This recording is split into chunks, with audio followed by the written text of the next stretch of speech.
Why did you help me? I thought it was somebody else.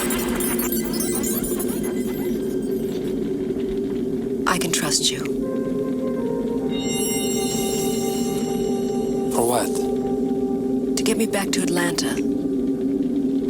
There's a group of doctors there, the last ones. They've been working on a cure for the plague. They need information I have.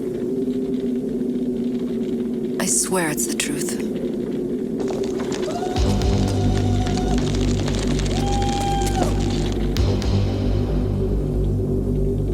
I'm a cyborg.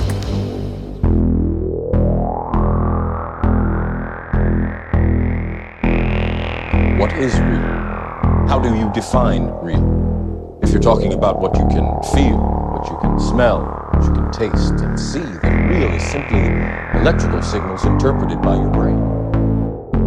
Have you ever been in an institution? Cells. Cells. Do they keep you in a cell? Cells. Cells. When you're not performing your duties, do they keep you in a little box? Cells. This causes it. This causes it. This causes it. Information overload. All the electronics around you poisoning the airwaves. You are listening to the High Tech Low Life podcast, a cyberpunk media retrospective. High Tech Low Life contains language and themes not suitable for all audiences, as well as spoilers for the content being covered. Listener discretion is advised.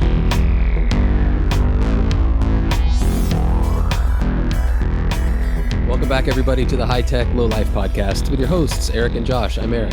I'm Josh. We're here to watch Cyborg. We're here to talk about Cyborg. Well, yeah, we've already watched Cyborg. Thank God. Do not need to watch that again. Did you watch it twice? I watched it about 1.5 times because I kind of gave up on my notes towards the end the first time that I watched it, and then I had to go back and finish it up again. I was considering giving it another go, trying to watch it from a different perspective because, it's a movie that could be taken a couple of ways, put it that way. And none of them are really great, but no, it's really not. I guess we'll get into it. Yeah. We'll tease you with that, I guess. Sure, we're teasing. Teasing and pleasing, baby. Teasing and pleasing, that's what we do here. Before we do that, what's going on in the world that we need to bring up? Okay, boo. Let's see, I feel like there have been some man-made horrors in the past week or so. I've been feeling really bummed out about Palestine. I know it's been going on for months now, but goddamn. Yeah. It never stops, and you feel helpless. I mean, that's no excuse to get complacent. Yeah. But the helplessness does make you feel real bad. Yeah, I follow some accounts that typically about once a day will go on a run of posting, today's most recent atrocities. Mm-hmm. And I like those accounts, and I feel that what they're doing is important, but fuck it. I mean, it is just a mind-numbing soul killer to scroll past like, oh, there's like a 6-year-old with one arm. Cool. Yeah. And just, it is it's fucking drag, man. I mean, go ahead. Turns out that being a witness to ethnic cleansing is no fun, especially when not just a witness to, but because of the way our tax system is set up, a party to. Yeah, and there's exactly jack shit that we can do about it that seems to produce results without going way out on a limb. I don't, at this point in time, if the 2024 election was tomorrow, I would probably not be voting for any Democrats at a federal level. Yeah, super not hype about how they are refusing to take any responsibility for any of this. Yeah. They need to.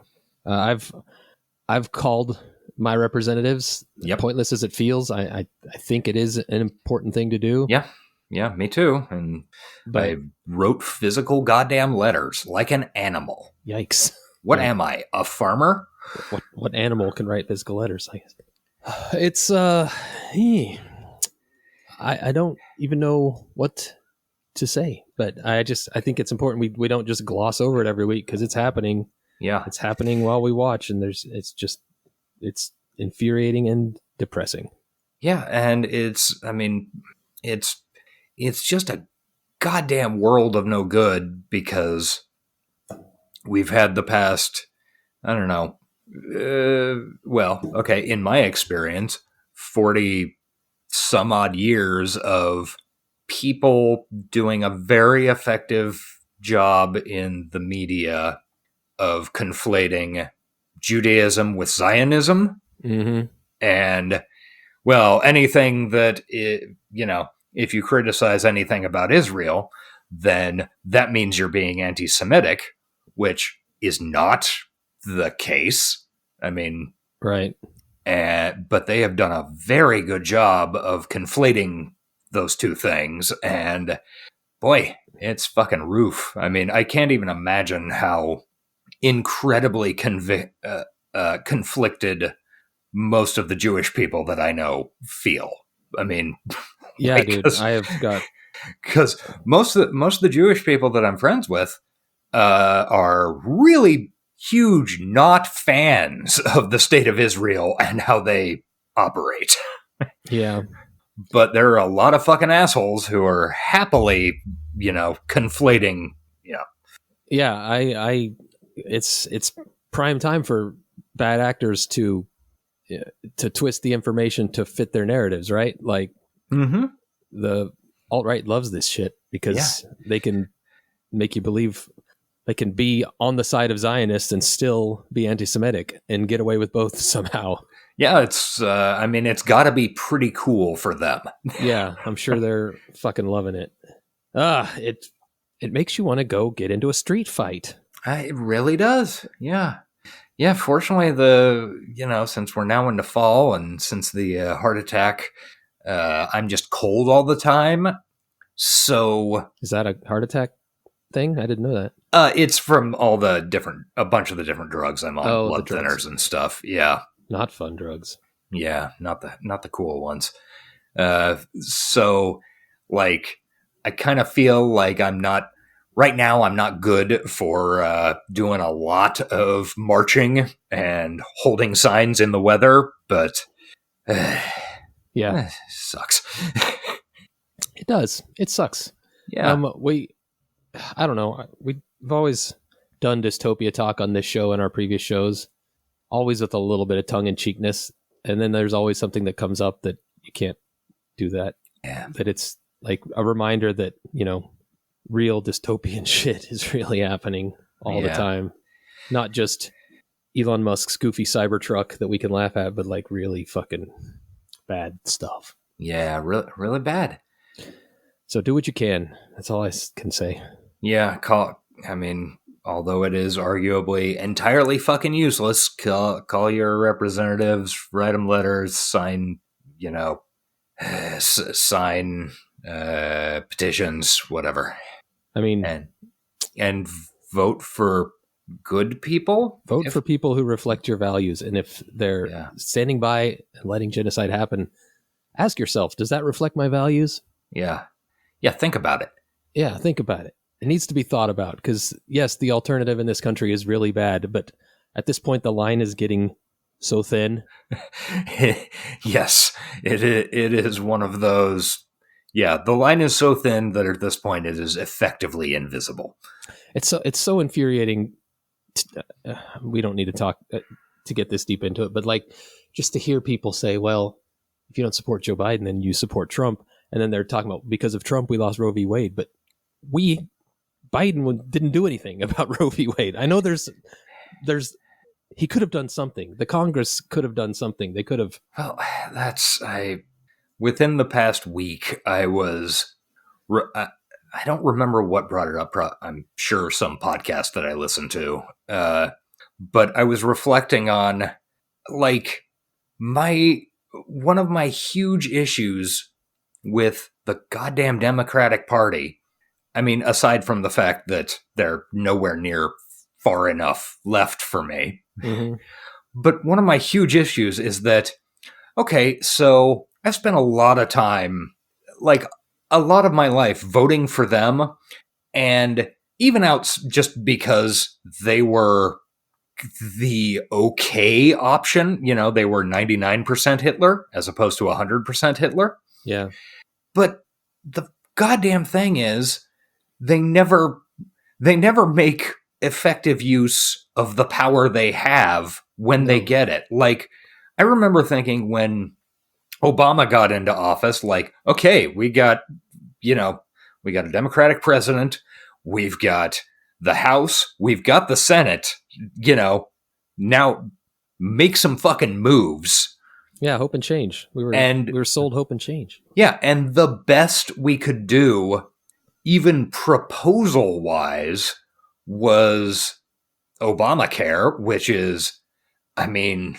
Yeah, I just signed up for that. Better than nothing, but not a lot better than nothing. No. I mean... I feel like Trump set this country on fire. And in 2020, we effectively called the fire department, and the Democrats showed up with their trucks and their hoses and their equipment and said, look at this fucking fire. Somebody needs to do something about that. Yeah. And they did nothing. That's a very good metaphor. You've done it again. I am the metaphor king. Yeah. Yeah, that's a really good metaphor for it. Like, look at this fire. Yeah, but just listening to them talk about Roe being overturned and doing nothing, like, even if it fails, make attempts, do something.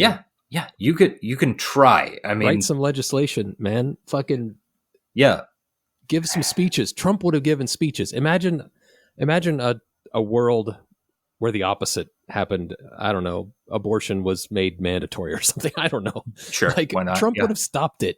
Yeah, for as big a piece of shit as he is, he would have done something. Which is why they like him so much. Like, why can't the other side have people that do shit? Yeah, there is a tremendous difference in our two major political parties in this country in terms of being willing to exercise power that they actually get. Mm-hmm. Or attempting even. Yeah. Just because it's in the Democrats' best interest for things to not fundamentally change. Yeah, stay relatively the same. So, yeah, we're here to talk about the movie Cyborg, Jean-Claude Van Damme's 1986. 89. That says 86 on the... Oh, was it? Okay. On Amazon. Oh. No, it's 89 on IMDb. Well, when we paused it on Amazon, it said 86, I thought, or 87 or something. But I thought it was 89 going in. Yeah. So maybe Amazon's wrong. Anyway, it's just funny because that was a heavy discussion, and now we're going to talk about possibly the dumbest movie we've watched on this thing yet.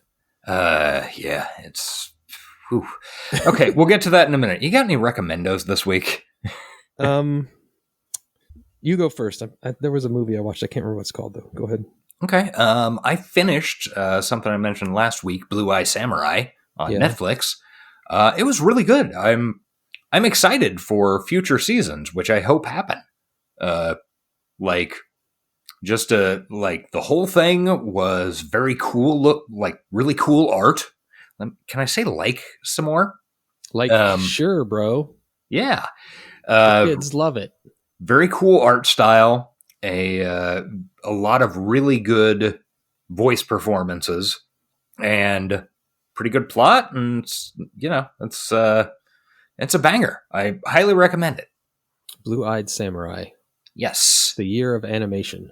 It really is. I was thinking about that yesterday. I'm like, wow, I have watched more animated shit this year than I don't even know. It's been, I'm sure, decades since I saw this much stuff.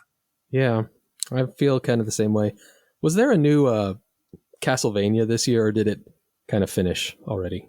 Oh, I feel like there was a spin-off. Yes, I missed that show. That show was very good.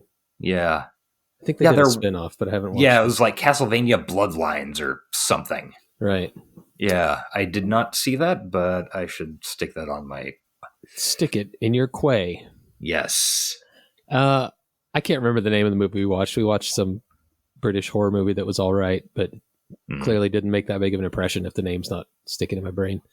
And other than that, man, all we've been watching is Friends reruns. Oh, all right. Like, it's just been, ever since Matthew Perry died, my wife has just kind of put it on. Really? Okay. And like, I find myself, like, it's pretty much always on in there. And there's like thousands of hours of it. Oh, yeah. And I'll find myself just sitting down and watching an hour and losing track of time. Like, sure, it is what it is, but that's a pretty funny show. Yeah, I've still only ever seen, like, I don't know, a handful of episodes of it, but based on what I've seen and clips and the way everybody talks about it, a really highly competent, fucking easy sitcom, you know? Yeah, I mean, I've seen, like... Which is, fucking great to have. Yeah, and I don't know, it doesn't feel like a sitcom. I mean, obviously it's got the studio audience and all the sets and 3-camera or whatever the technical terms are. But it doesn't feel like a Big Bang Theory where it's like, I don't know. It's hard to describe. It's just a well done show. But that you don't need me to tell you because it's won 1 billion awards and made all the money. It was on for, a decade, and yeah. But that's mainly what we've been watching, and she's almost through it all, and hopefully we'll be done after that. So, out of curiosity, and this might not be a useful question for the pod, what is your wife's history with Friends? I have no idea. I think it's just a lot of people. It's like Dawson's Creek, they just like to. She always just likes to have a show playing in the background, a familiar show. And I think Friends came around the rotation once in like 2015 or something. Yeah. But okay. I just wasn't sure because for the audience who is unaware of this, Eric's wife is foreign born. Yeah, but they had most of the same media as us. And I kind of figured Friends had, obviously it would have made the jump at some point, but there's always that weird level of some things just don't translate for some reason. But I mean, it makes sense that Friends would. Yeah. I'm sure it was just as popular elsewhere as here. And it still is. Like when I travel abroad, it's always on somewhere. Yeah. I actually watched part of, so it's not a full recommendo, a movie that a character was watching. I think it was the finale of Friends on it. Oh. Yeah, it's called, I looked it up, it's called Leave the World Behind. Is that the Obama? Yes, the thing? Obamas produced it. Stars Julia Roberts, Ethan Hawke, Mahershala Ali. Yeah, my wife was recommending we watch that this morning. She started it or something and mentioned that the Friends theme song is how the show ends. Oh, okay. I saw the first like act of it basically because it seems to be broken up into sections. Yesterday afternoon, and it seemed pretty cool so far. And it's written and directed by Sam Ismail, the guy who did Mr. Robot. Oh, okay. Yeah, I've been tasked with watching that with my spouse, so I will probably do that before our next episode. Yeah. Okay. I figured I would probably finish watching it tonight when we're done recording this and see how it doesn't go into tonight. Well, I mean, I feel like this is the easiest. Well, we've already blown 20 minutes, but this seems like one of the easier movies we've ever done to cram into a tight 90. Hard agree. I have a hard time coming up with 90 minutes worth of stuff to say about it. Yeah. Like, I feel like I I personally thought the gunship music episode would go longer. I had more to say about that than this movie. Yeah, I think that's fair. And yeah. we were worried. So yeah. Maybe it's time we do it. Okay, let's fucking do it. All right. I really feel like I should put clips right here to break it up, but I never have. Why start now at episode 33? That'd be weird. That would be weird. So you know what we're going to do instead? What? First, there was the collapse of civilization, anarchy, genocide, starvation.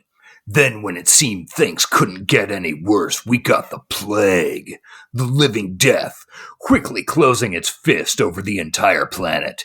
Then we heard the rumors that the last scientists were working on a cure that would end the plague and restore the world.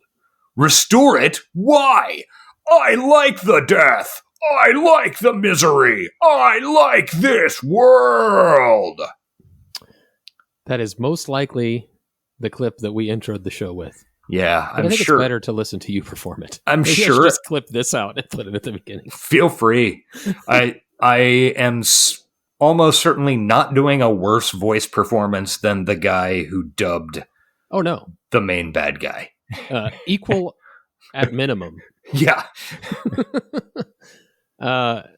So yeah, it's a post-apocalyptic movie. I don't know. This one's less cyberpunk than I expected for a movie called Cyborg. I'm gonna be honest. It really is. And for literally 34 years of my life, I had been under the impression that Jean-Claude Van Damme was the titular cyborg.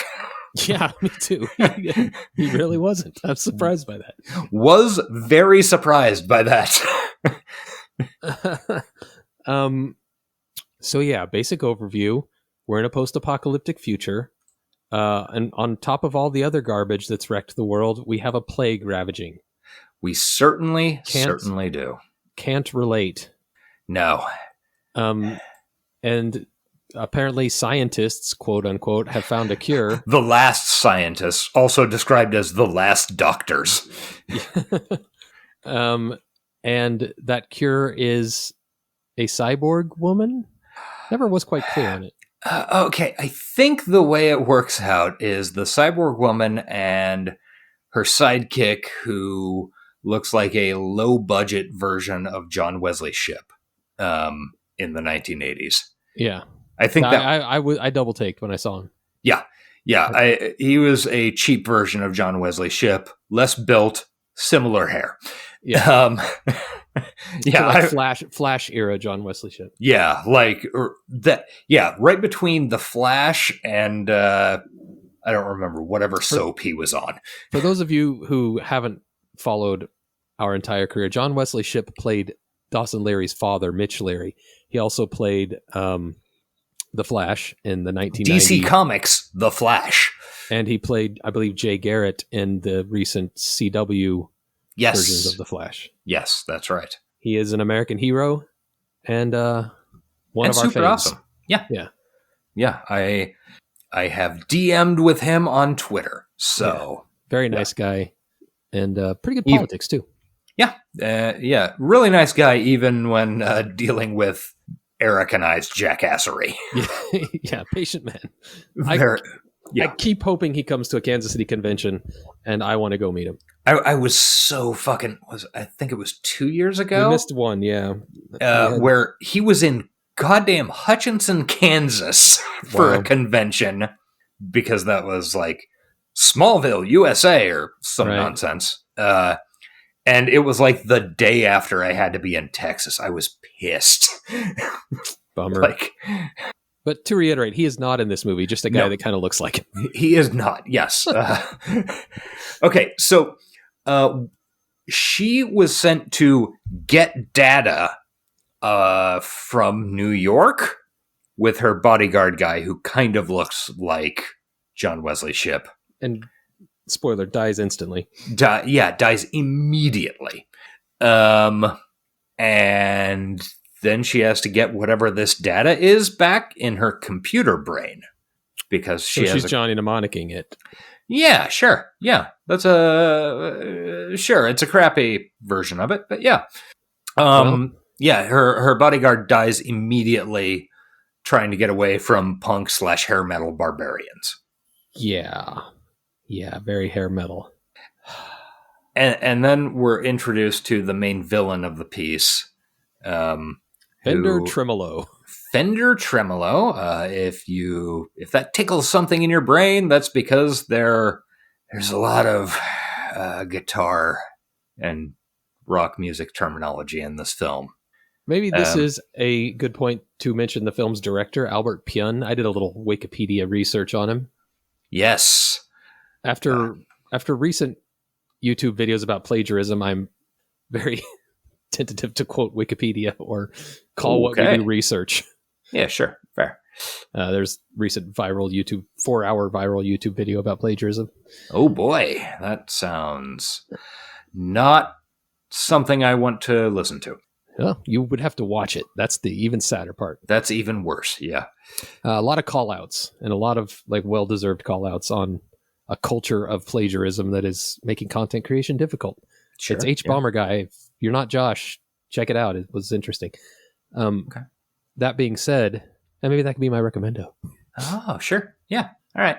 It didn't need to be 4 hours. He cited way too many examples. That's what dragged the runtime out. Sure. Sounds like half of the YouTube stuff that I've seen. Yeah. Like nearly everything on YouTube is either way too goddamn long for what it is or way too fucking short. Right. Yeah, I agree. I like long rambly shit, which is why I like podcasts and why ours is typically 2 hours when it needs to be 45 minutes. But today we're at tight 90. That means we have 63 minutes to get through the rest of this movie. Talk about Albert Pyun. Okay, Albert Pyun, I guess has like a reputation as a B-movie, not pioneer, but like specialist. Yeah, hack. Hack, yeah. I mean, and like not in a negative sense. Right, he's like the guy you call when you need a bad B movie. Yeah. I don't know. I was just reading his Wikipedia. It was interesting. He's done a lot of movies like this. And the Canon films, I can really hear your mouse clicking, which means they can't too. I don't know. Sorry. There's nothing you can do about that, but I'll move the mouse further away. Okay. Canon Films is what made this, right? Yes. Which I believe, like IMDb kind of uses Canon Films and Albert Pyun like interchangeably. So I don't know if it was his company or what. No, he did work for them a lot. This was their last movie. Yes, this was their last movie before bankruptcy. Even though this movie made money, from what I could tell. Yeah. I think it was relatively successful. I didn't do any research on that, but critically panned, but successful as a film. Yeah. Anyway, Mr. Pyun recently died. I had to look. This section's for Mike the Sailing Guy. I had to look to see if the director was a homosexual man, because much like when we watched Universal Soldier, there was a lot of homoerotic stuff happening. There is a lot of contemplation of the male form. Yes, and when we watched Universal Soldier and we found out that the director was gay, it was like, oh, well, makes sense. Yeah. Makes 100% sense. Albert Pyun, as far as I can tell, wasn't, at least not outwardly. Mm-hmm. He had a wife when he passed away last year, which R.I.P. Yeah. But he appreciated the male form. He certainly did. And just so you know, people, we will almost certainly be seeing Albert Pyun again, because every list of cyberpunk movies mentions the Nemesis series, which was his baby. Yes. This movie also has a sequel that I think he directed, right? Did he do Cyborg 2? Maybe not. That's a good question. I do not know. Seeing it on his filmography, so maybe not. Let's see. Anyway, he seems like an interesting guy. He just liked making bad movies. He said he doesn't even... One of the quotes I read on Wikipedia was that he didn't even particularly care about post-apocalyptic stuff or cyborgs. It was just the cheapest way to make movies. Yeah. I guess a ruin is easier to film than a city or whatever. So yeah. I appreciate that. That dude just likes making schlock. Look, there is even though they're not typically the kind of films that I like to sit down and watch. There is definitely a place for fucking trash cinema in the world. Yeah. I mean, it's been going on for 100 years, and it's going to go on until the end of fucking films. Right. And the 80s and 90s were particularly good at it, I feel like. Mm-hmm. It kind of peaked. Yeah. Yeah.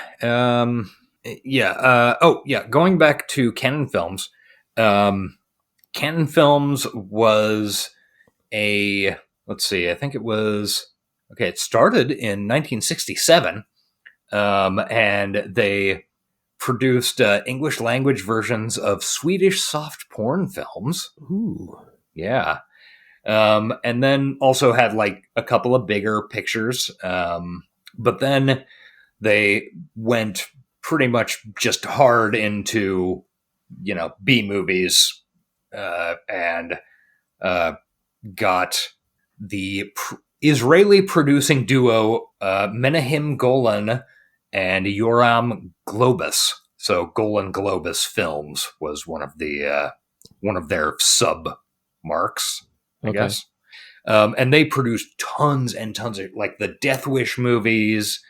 Like half of those fucking movies that Chuck Norris was in the 80s, where you just see a picture of Chuck Norris with a fucking machine gun on the cover. Right. Yeah, I can picture 8 of them right now.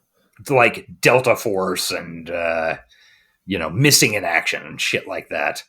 And they also, like, at the same time, they were doing some other, like, kind of important, but in different genre films. They weren't just fucking action movies. Oh, they also did fucking Cobra with Sylvester Stallone. Ooh.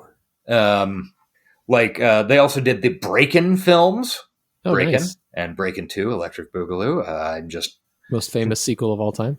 I'm just contractually required to tell the audience that my dad, for a while, dated the star of Electric Boogaloo. The dream. Last year, we find out you got to see Lane Staley's last live performance with Alice in Chains, and this week, you find out that your stepmom was almost. It's probably before your mom actually. Could have been your mom. No, it would have been a stepmom. Okay. Yeah.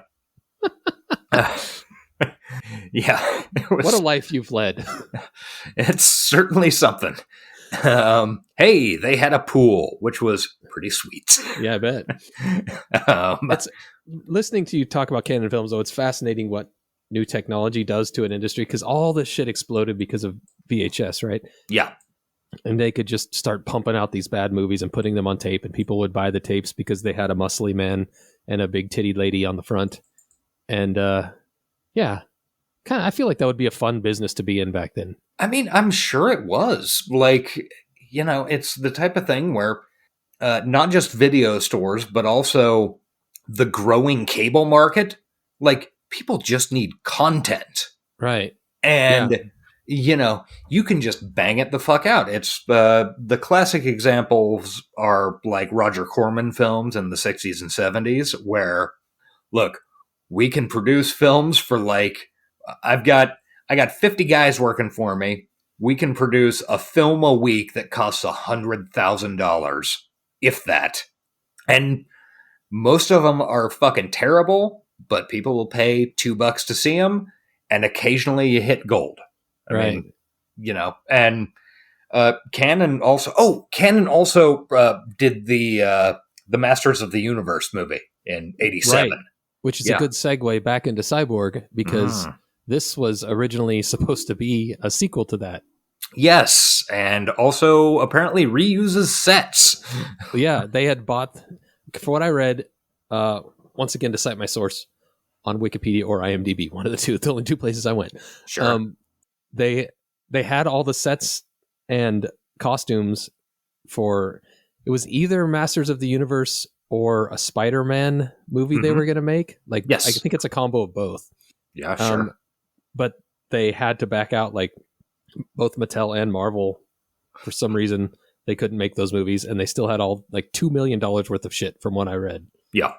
Which I feel like is a lot for a movie like this in that time period. Yeah. I mean, yeah, $2 million is still good money. Yeah. And then I read that, so in order to not to waste that, they penned the script for this in like a really, really quick amount of time. I'm looking if I can find it. Yeah, I know I saw that. I know I saw that information somewhere. Yeah, I swear it said like 48 hours or something like that. Yeah. Or 24. Like basically wrote it in a couple of days, which it feels like that. Yeah. Oh, Pyun wrote the storyline for Cyborg in 1 weekend. 1 weekend, 48 hours. Yeah. Yeah.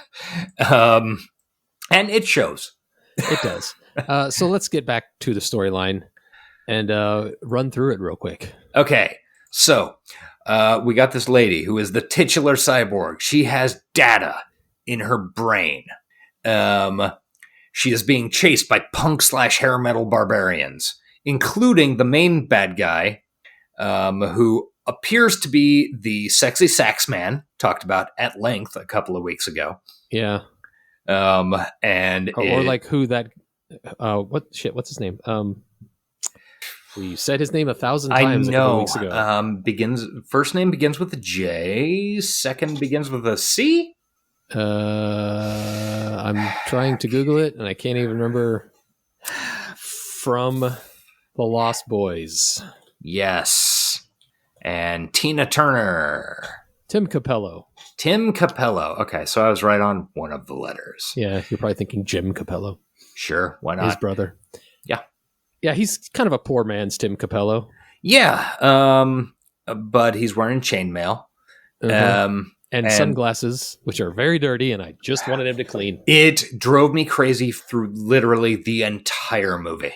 Like, why is he not cleaning those fucking sunglasses? Yeah. And the sunglasses, by the way, are blue blockers. Yeah, they are. That guy was in a lot of bad movies. He was in him. one good movie. Yeah. Which movie is that? That would be Point Break. Point Break, that's right. Yeah, he played Warchild, which was one of the bad guy surfers, although I think in retrospect, pretty much all the surfers other than Lori Petty are arguably bad, but we're the bad guy gang of surfers. You know, and I have to admit, I've never seen Point Break. Oh, dude, it's the best possible version of this film. Of this film?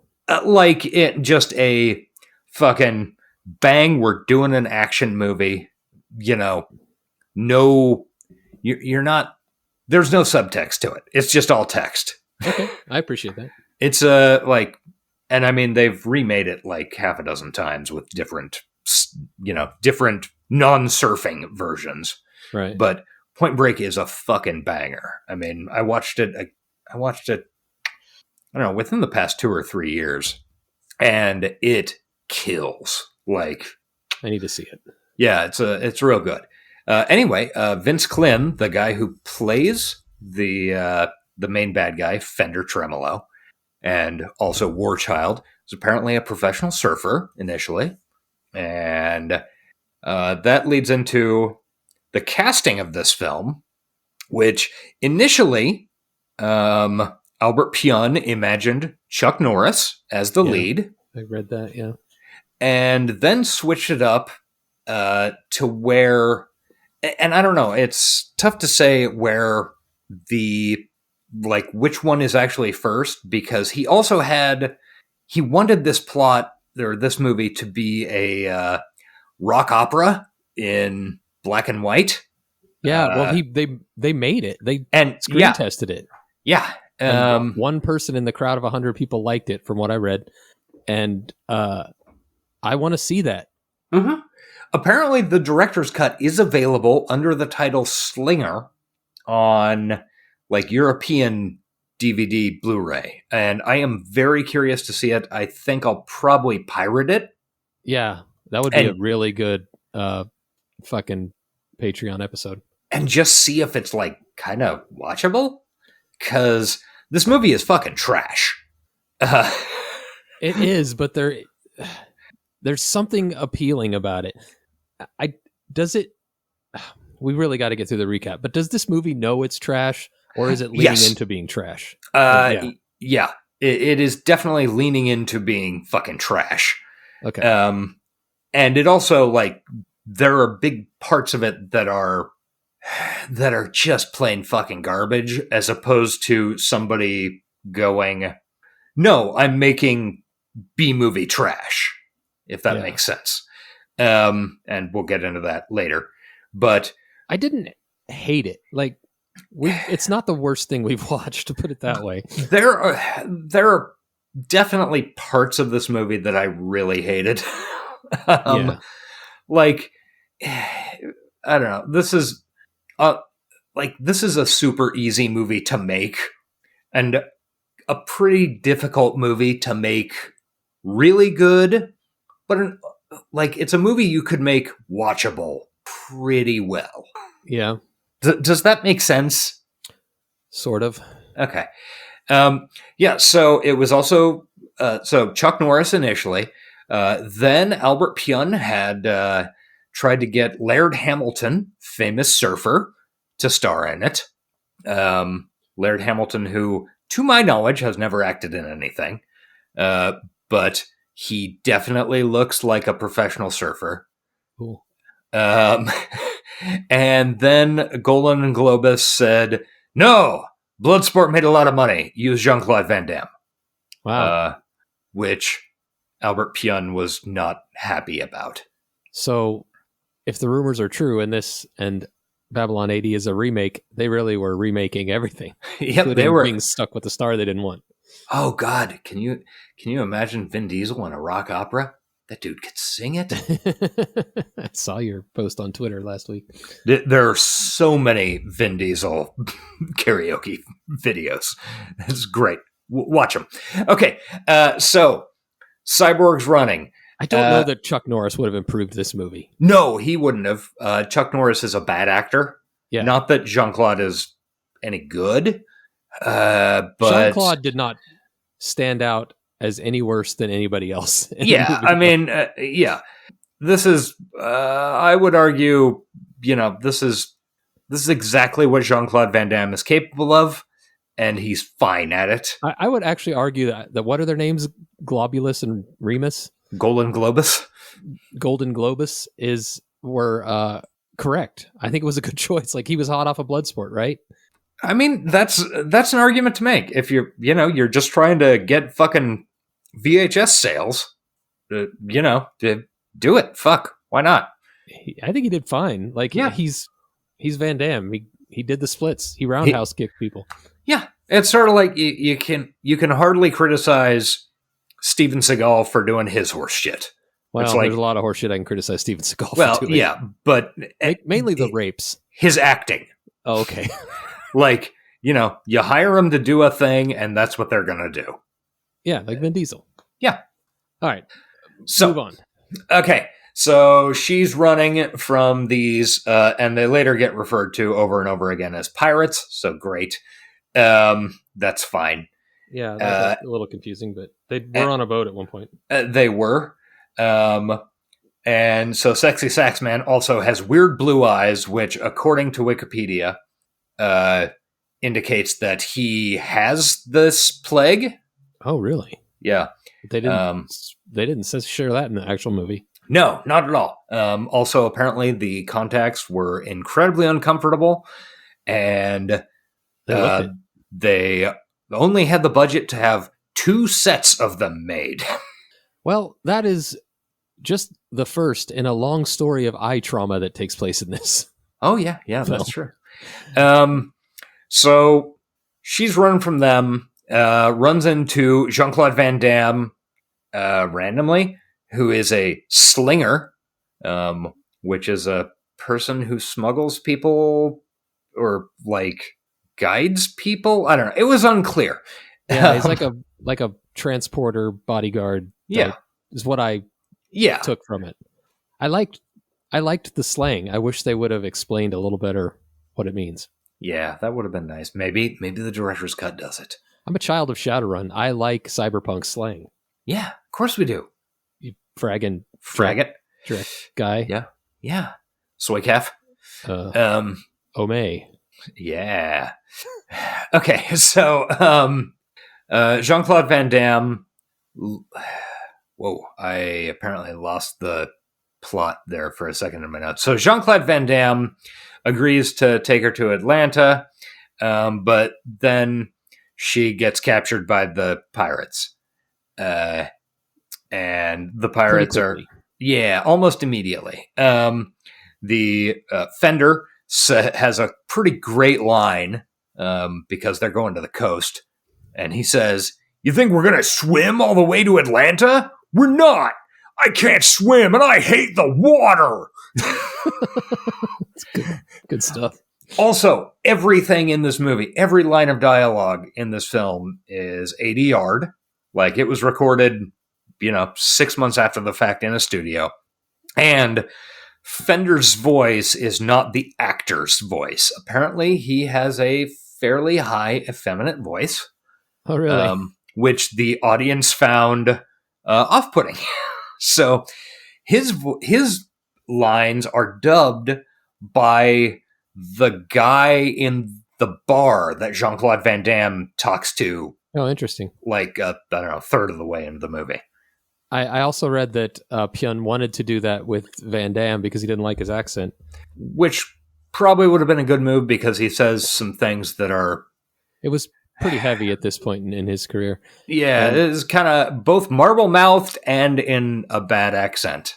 Or at least an unintelligible accent. But I don't know if it was part of his contract or what, but apparently Van Damme has pretty strong editing powers. Like, apparently he edited a lot of this film himself. And yes. Wouldn't stand for having someone else say his lines. Yeah, that is, I would argue, one of the problems with this film. Yeah. The fight scenes are dumb and long and boring. Yeah. Van Damme, I remember having seen some Van Damme movies where, Van Damme does reasonably cool, I don't know, what is he, a kickboxer, karate, whatever his martial art is? I don't actually know. Yeah. It's not Aikido, that's Steven Seagal. Nope, that's Seagal. I've seen some movies where whatever his brand of martial art is looks cool. In this movie, it does not. And I don't think that is the director's fault. I think that was the editing, because the editing, especially in the fight scenes, spends a lot of time on Van Damme's V-shaped torso and flexing. Speaking of which, I got to explain to my wife, I got to mansplain to my wife last night what cum gutters are. Ah, yeah. It was a fun moment. Probably the most memorable part of this movie. Yeah, that sounds right. According to Wikipedia, Van Damme trained for 4 years. He earned a spot on the Belgian karate team. He later trained full contact karate and kickboxing. Oh, okay. So yeah. Kind of combo. Sure. And I generally use karate as general martial arts term because I was a child of the 80s. Yeah. Okay, so yeah, she gets captured by the cyborg or by the pirates. Van Damme is following them also because he seems to recognize the main pirate, Fender, and we're going to get it dragged out through the whole fucking movie. This flashback of him, smuggling a, 20-ish year old girl and her younger siblings out of the city, and then settling down on a farm. And then one day these pirates show up and are leering through the windows like the fucking sickos. While he was fucking his wife, who looked so much like Ana de Armas. Like her mom. Huh. Okay. I would have to. I'd have to go back and see that. I couldn't unsee it. Yeah. So and then I don't know. There's a lot of torture, and the pirates are doing bad stuff, and dropped them in a well or something. Yeah, wrapped them in barbed wire and lowered them down a well, while capturing the youngest daughter.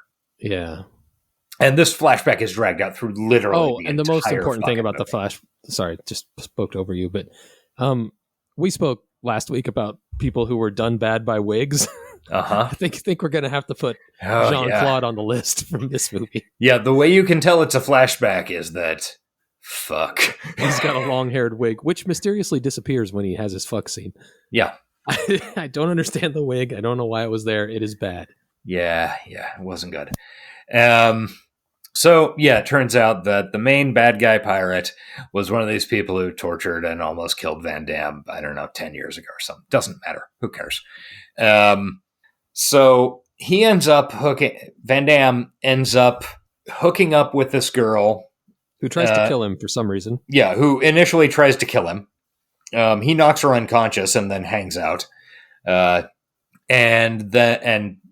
as he's having flashbacks, is doing the least effective knife sharpening I've ever seen on screen. Yeah. Doesn't even begin to understand the concept of sharpening a knife. Right. So he waits for her to wake up, so I guess she won't get attacked or something. I don't know. This girl, by the way, way ahead of her time with the lip filler. Oh, yeah. Yeah, absolutely. Her name is Nadi? I don't know. It was unclear. Something guitar related. Yeah, mostly it was Van Damme saying it, so it's entirely uncertain. That actress whose name is ? Deborah Richter, has been in, or was in, tons and tons of shit, and still, pretty recently, as of 2019, was in a lot of shorts and stuff like that. I kind of wonder if she's not a acting teacher or something in LA. Yeah. But she was in tons and tons of stuff throughout the 70s. Her first role was on The Waltons. Well, her newest role from 2019 is Silent Epidemic, Undiagnosed Twerking. I saw that. She is billed as twerker number 3. Yeah. So, she was also in something called Trump Care 2.0.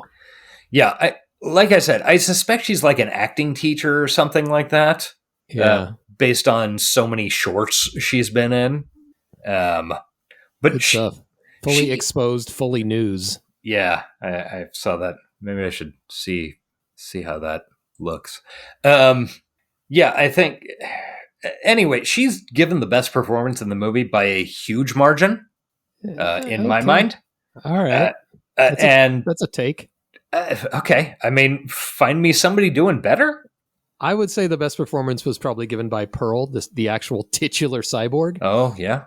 But she doesn't have a lot to say, so... Yeah, she, by and large, entirely disappears from the movie, almost from, the 10-minute mark to the 70-minute mark. She just shows up in kind of the background of scenes. I'd also like to point out, this movie... not as misogynistic as you would expect. Yeah, that's true. A compliment. There are a lot of female characters, for one, so it beats Pluto. Yeah. And they aren't super objectified. Yeah, which was another thing that made me vaguely wonder if Albert Pyun might be gay. I know. But yeah. But the other Van Damme movie we watched... Universal Soldier, it had one female character. This movie has half a dozen. They're just mixed in among the pirates. I mean, it's kind of cool. It's not what you would expect from a 1989 B movie. Let's put it that way. No, it's really not. Okay, so she ends up following Van Damme on his quest because she hates the plague.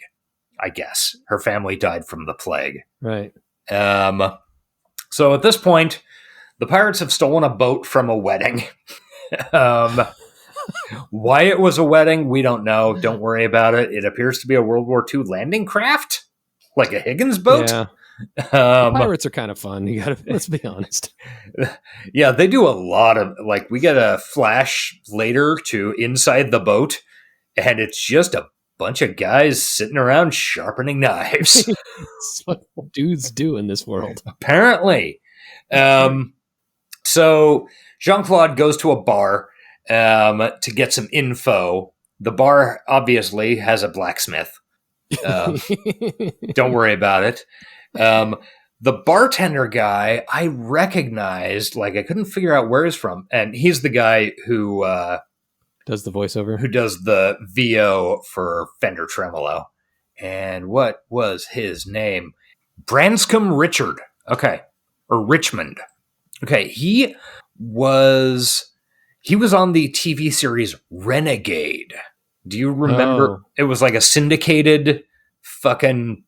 I'm not even sure who starred in it. I remember its existence. That's about it. Yeah, it was like soap opera sexy dude driving around on a motorcycle solving crimes, I guess.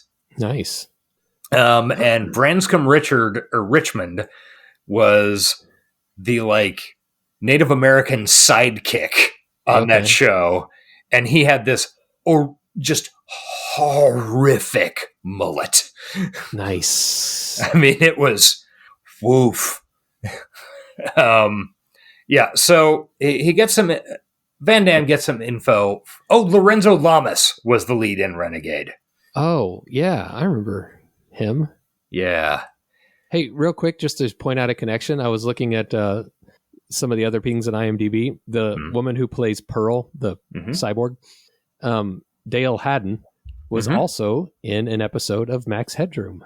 Oh, I made note of that somewhere later in my notes when I went through her IMDb. Yeah.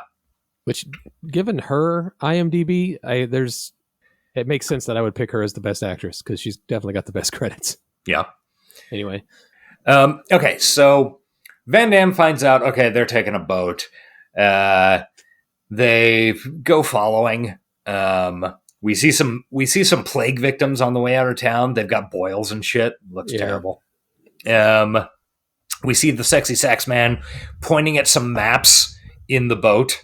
Like he's just like, we're looking at this map, and he's pointing at, I guess, Atlanta. I don't know. Doesn't make sense. Yeah. So Jean-Claude Van Damme and Nady decide to add a sign that literally says Wasteland, that-a-way, Atlanta, that-a-way. The two genders. Yes. That joke's getting played out. I don't know. That's a solid use of it, though.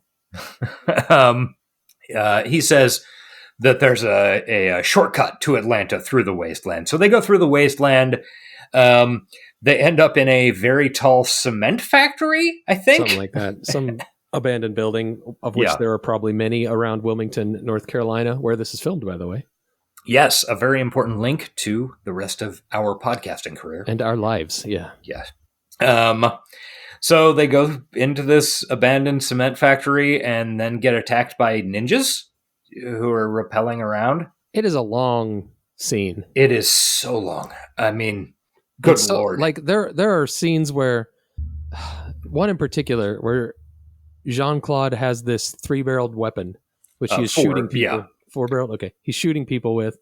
Then he sees a guy on a catwalk in front of him who has 2 knives and does all this fancy knife work. Yeah. He slings back his weapon, draws his own knife, and runs at the guy. Yeah.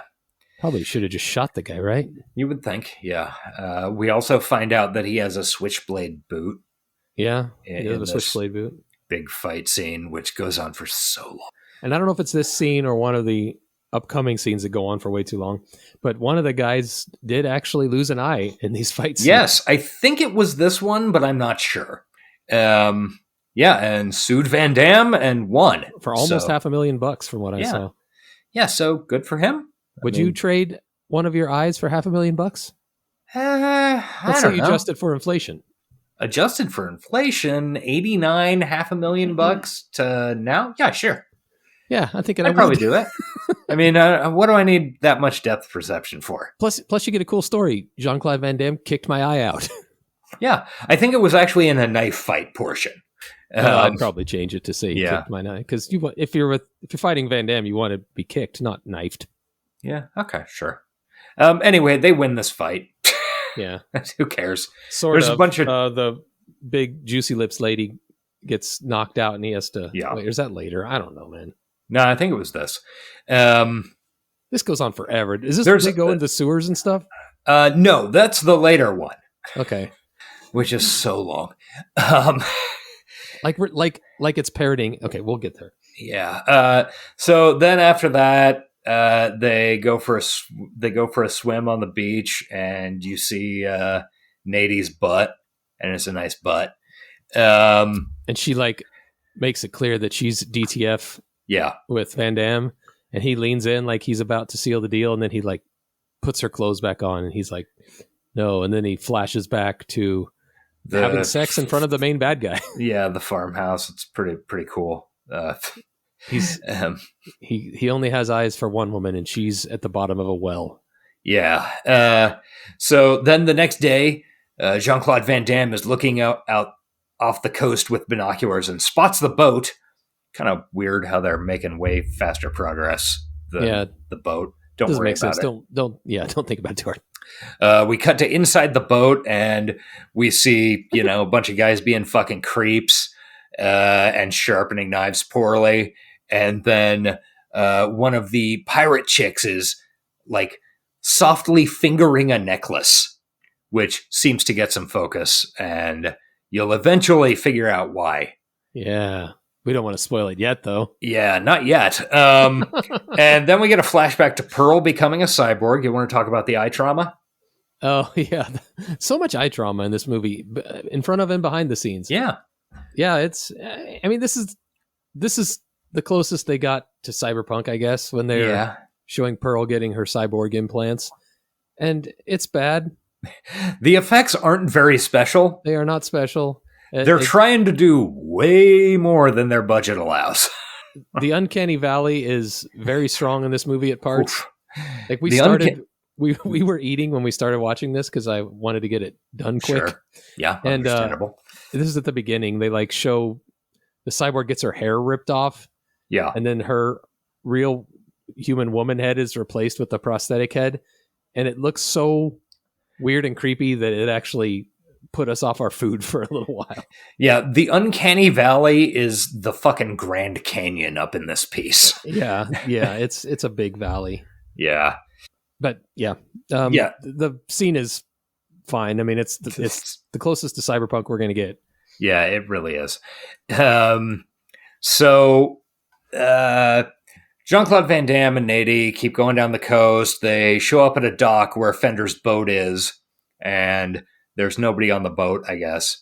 And we see what I think might be the first appearance of Ralph Mueller, who is a German actor who I think we also saw in Cyber Vengeance.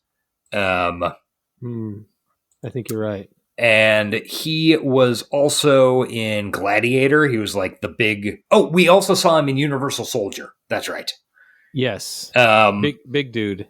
Big German guy. He was the big German gladiator in Gladiator. Kind of a weirdly memorable character for as small of a part as he had in that movie. Right. So we see him as one of the pirates, and you'll notice throughout this film that a lot of the pirates die and then come back with like a different hat because the cast list is only like 10 people long, and they just keep changing out like, well, okay, you can be a different character if you put a different armband on. Right. Or different sunglasses. So we see that a bunch.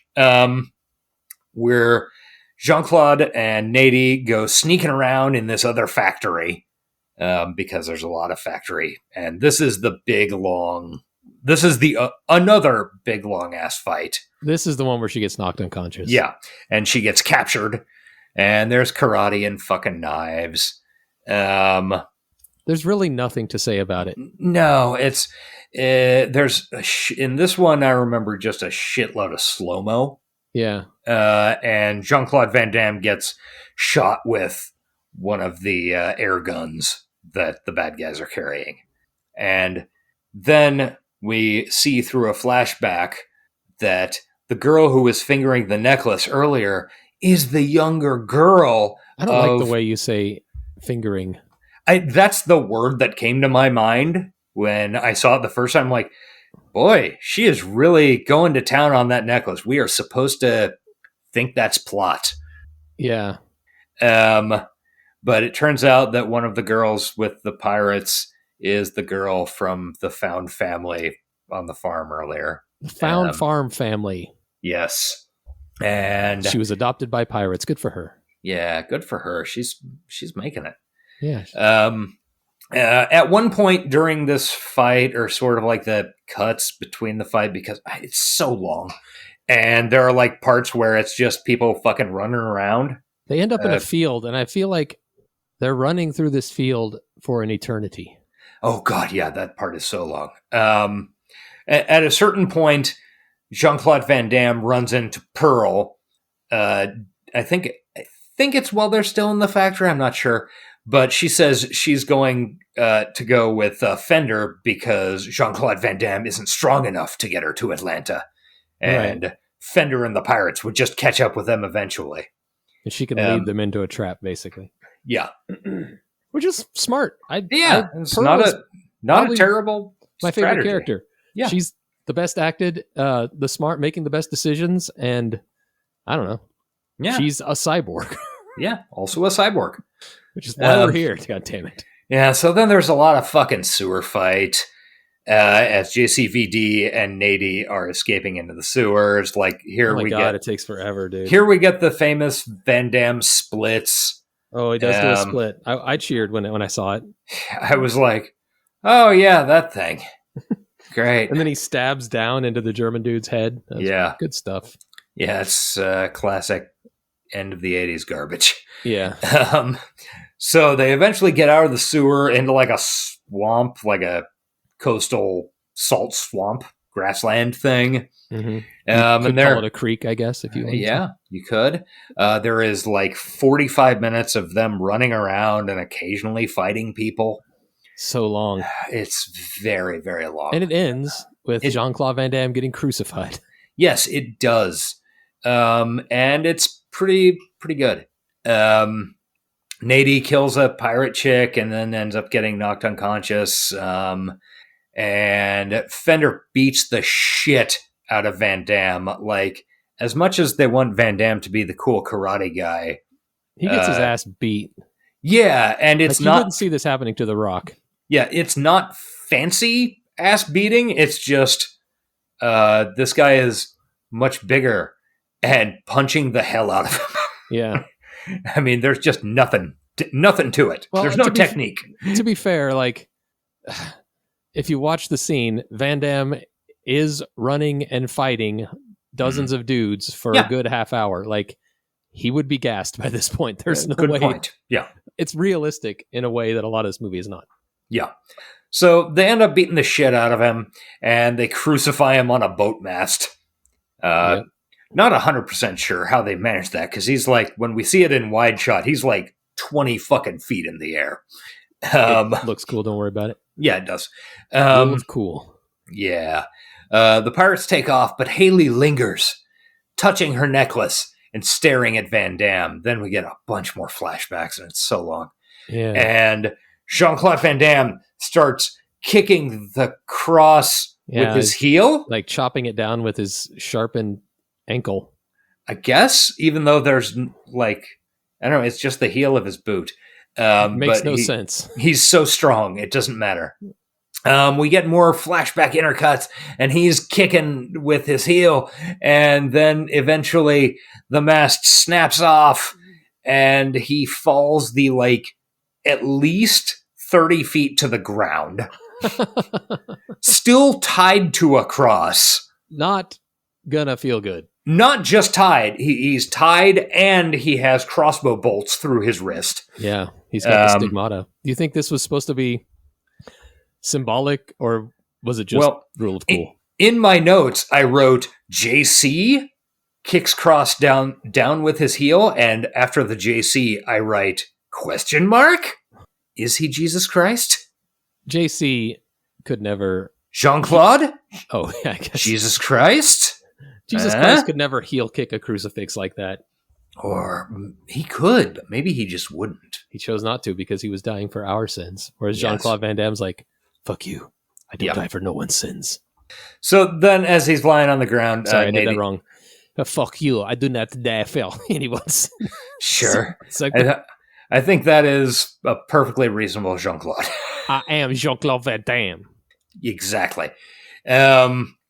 So Nady shows up and I guess cuts him free or something. Then we cut to the pirates. They're walking through like some woods, and Fender knows that the cyborg is going to try to have him killed, and is like angry. He's like, "Don't look down on me." Yeah, the voice actor for Fender is fantastic. It is a performance. And then they walk into a very bad post-apocalyptic matte painting of ATL. Oh god, it's so bad. Like Everything in Atlanta is terrible. Having seen some like really good matte work in Escape from New York a month ago, this is painful to look at. Yeah, I agree. And 7 years earlier with probably the same budget. I mean, fucking terrible.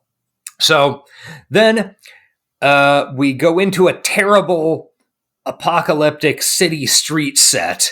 Where the rest of the movie will take place. Yes. And somehow Jean-Claude and Nadi got into the city before the pirates and are kind of sneaking around to ambush them. Don't worry about it. Yeah, don't worry about it. And then for the purposes of this ambush, Jean-Claude Van Damme stands backlit by a fire on top of a pillar and shoots an arrow at Fender's feet and then puts a big knife in his teeth so he can look dramatic. Probably should have shot that arrow in his chest. I mean, that would be I think that would be the good way to go, but I guess you ambush how you ambush. Yeah. I don't know. Not an expert. I've never set up an ambush on the city streets of, post-apocalyptic Atlanta. So yeah, how can I judge? Yeah. Who can say? And then, 45 minutes of very crappy fighting follows. Oh, don't forget, very wet fighting. It's raining heavily in Atlanta. Oh yeah, so many wet socks.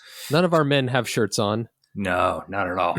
And they're all fighting in damp, and the droplets of water are beating upon their oiled up skin. Yes. Let's see. So I see why Mike likes this movie, is what I'm saying. Yeah, that's it. It's got something for some people. Yeah. Nady rescues Pearl after one of the guys who's like standing beside her, one of the pirate guys, tries to shoot Jean-Claude with a gun, and Pearl is like, "No!"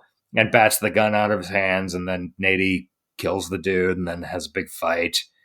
Nady's kind of badass. She's she really Molly is. Millions vibes to her. Yes, that's exactly what I was going to equate her to in this part. Yeah. Then there's maybe my favorite fight, quote marks, in the whole movie, where this one pirate guy is like, "I kill slingers," and has like a knife in each hand, and then Jean-Claude Van Damme kicks him into a fire, and then he's on fire, and he stumbles into this abandoned car, and then explodes. Nice. It's pretty cool. The pirates do all talk like a bad dubbing of Fist of the North Star. Mm-hmm. Yeah, they really do. Then Fender takes off his chainmail, and there is like a 5-minute scene of him and Van Damme just standing in the rain, staring at each other, going, "Rah!" Oh my god, I forgot about that. Yeah, Fender makes that noise, which is throughout the entire remainder of the film. Clearly added in post, but it's like, yeah, it just goes on and on. I started doing it in tune with him. Yeah, a note to keep in mind for the remainder of this film is that Fender has his mouth wide open, like with his teeth exposed, and is like, "Fuck you!" Yep. It's very weird. Bad cinema. It's a choice. It is a fucking choice. So he then again beats the shit out of Jean-Claude Van Damme, and punches him hard enough he flies through a car windshield. Yep, right into the car. Yeah, then Van Damme's like trying to get out of the car, and Fender bashes his head in the door of the car like 10 times. It is hilarious. Like, it is hilariously violent, like in a Looney Tunes sense. Right. But though they're taking it entirely seriously. Yeah. Only like 2 hit points to JCVD. Mm-hmm. Then and then Haley, the girl from the Found Farm family, is like, "No, don't kill him." And Then Fender is like, "Roar!" and is about to, he continues going, "Roar!" and is that at the beginning, just and is about to stab her. And then Nady shows up and stabs him, but gets her throat cut in the process. R.I.P. R.I.P. Nady. Jean-Claude Van Damme stabs him in the gut, and the fight's over, and he falls down in the rain, and it's over. Or is it? It's definitely not. And Jean-Claude Van Damme goes to Haley and, like, hugs her, and then Fender is up and choking Jean-Claude Van Damme, and then they burst into a building, and he gets karate'd onto a meat hook. Yep. Somehow he gets lifted like 3 feet up in the air from Jean-Claude's karate kick. Like I said, remember, the entire last part of this movie is scored by The whole fucking time. It's insane. It's truly bonkers. Like, it is weird, honestly. Like really we're truly off-putting. We're coming to the end of this show. Imagine if the rest of it was just Josh going, yeah, I would have needed to start like 5 minutes ago, and then it's fucking, it's deranged. Like, what is that choice? You know what it is, Josh? What is cinema? That? It is. This is true cinema. Film. Wait, is this? No, it's not. This talking about film? Okay, so then Pearl, Jean-Claude Van Damme, and Haley. Oh yeah, Pearl woke up from falling down and getting knocked unconscious. I don't know. Don't worry about it. They gather around Nady's body, and this shows the true cost of this quest, I guess. And then we cut to Pearl talking to the guy who sent her on the mission to get the data, and everybody appears to have been hosed off a little bit. Yeah. And then Gibson and Haley leave arm in arm, and Pearl says, "It's strange. I feel like he's the true hope for this world." I hated that ending so much. And then a door closes, and it's the end of the movie, and I'm like, boo!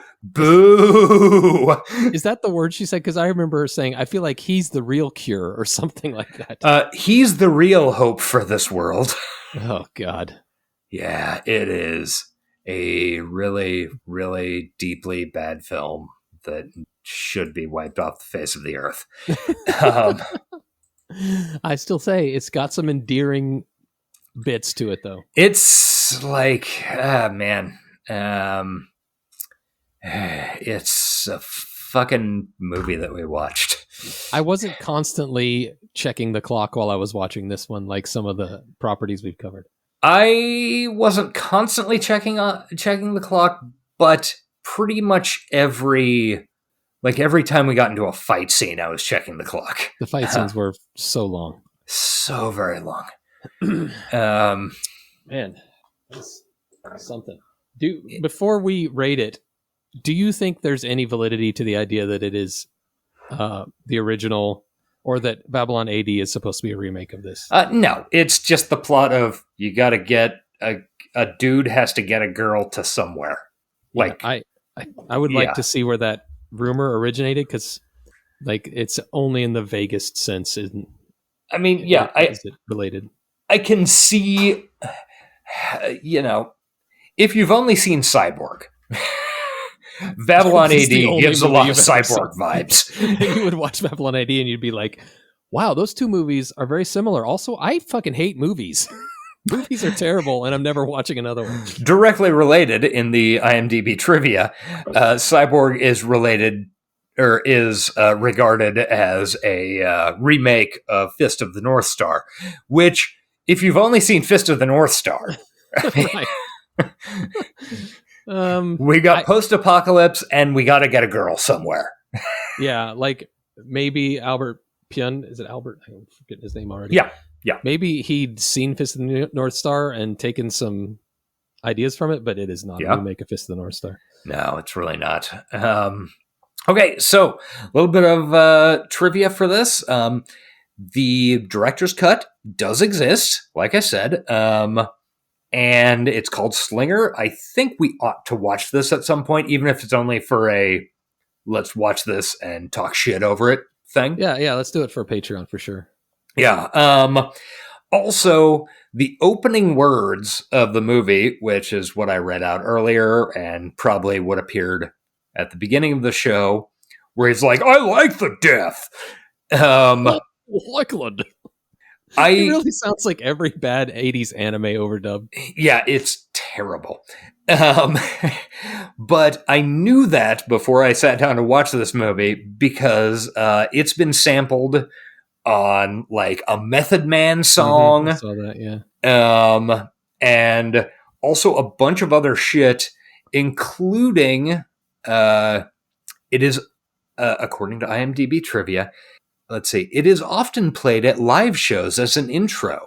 The same intro is also played at the beginning of a song by Australian Christian gore grindcore band Vomitorial Corpulence. Okay, hold up, stop.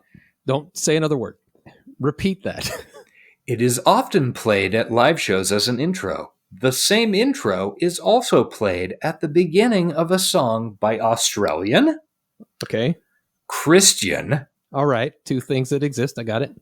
gore grindcore I'm lost. band. Keep going. Vomitorial Corpulence. Now I'm out.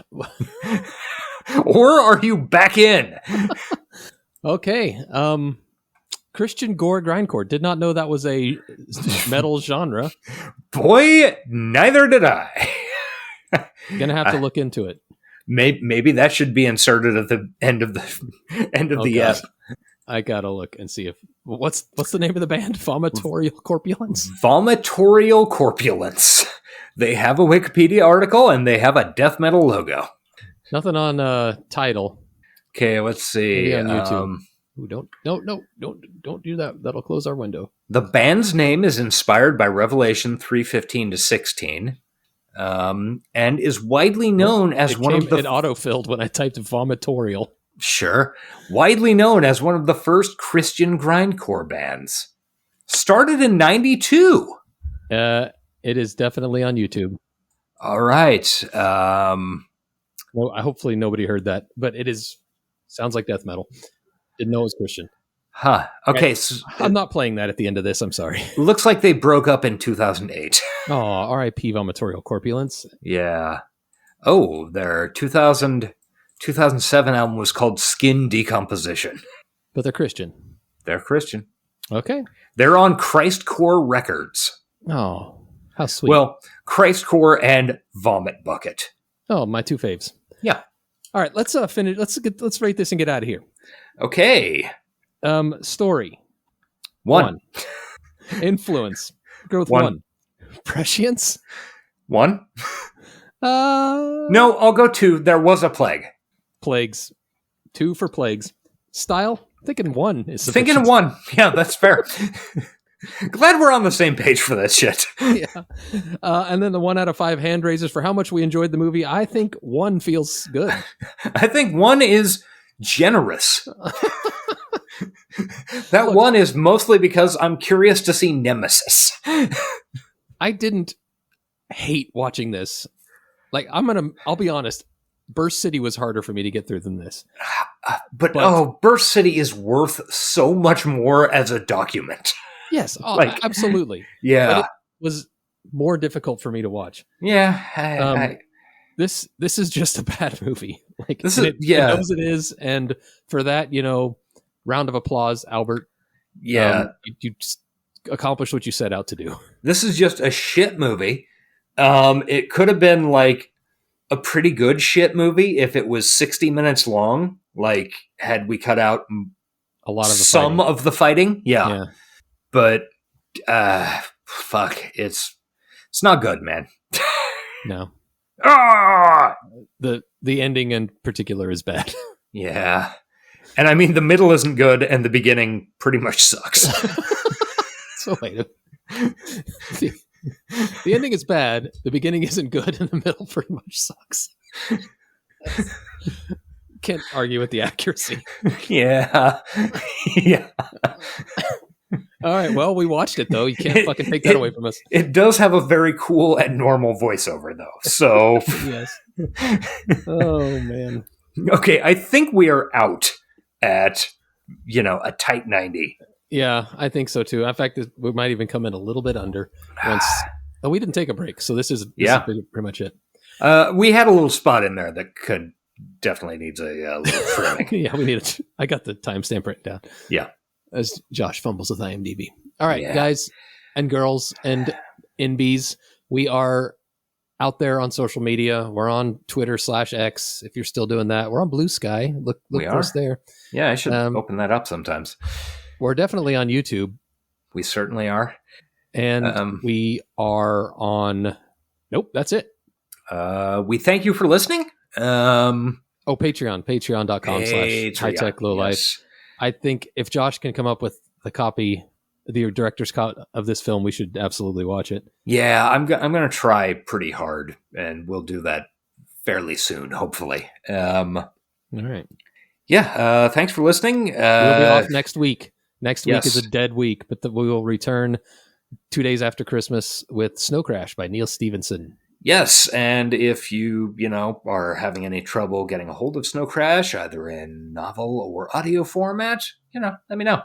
I can probably hook you up. He can tell you what stores to go purchase it at with money. Exactly. That is exactly what I am going to do.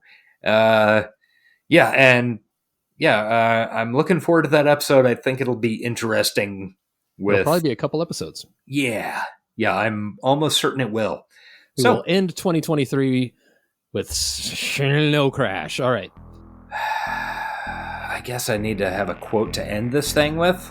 You already really banged out a banger in the middle. I really did, yeah. But surely you can come up with one. What's IMDb got for us? Let's see. You think I'm gonna swim all the way to Atlanta? I hate the water! I can't swim! Sounds good to me. Happy holidays, everybody. Bye-bye. Fucker! This has been the High Tech Low Life podcast. Find us on Twitter at Johnny60seconds, email us at hightechlowlifepodcast@gmail.com, and find us on Patreon at patreon.com/hightechlowlife. Theme music by Nihilor at nihilor.com. Thank you for listening.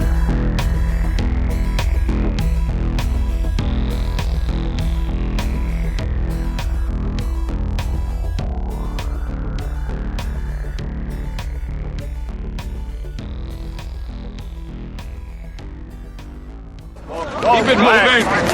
Come on, what are you waiting on? Let's go. They're trashing our rights, man!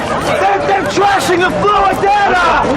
They're trashing! Trashing! Trashing! Fight the planet!